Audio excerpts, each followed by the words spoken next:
بریم واسه تست ضد آفتاب استیلن.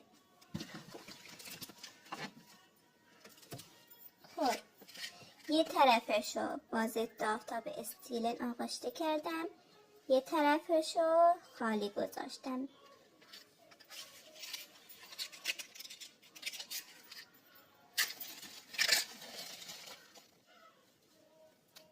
ببینین داره میسوزه.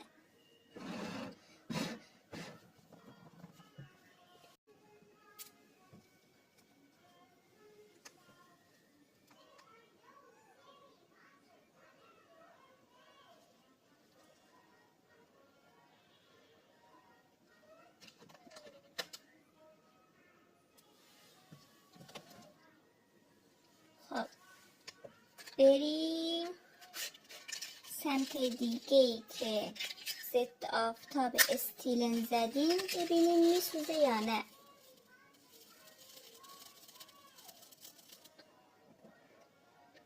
دیدین اصلا نسوخت. اینجاشم فکر کنم درست آغشته نشده به ضد آفتاب. اینجا سریع سوخت ولی اینجا اصلا نسوخت. واسه اینکه ضد آفتابی که میگیرین باید خوب باشه، به صورتتون بسازه.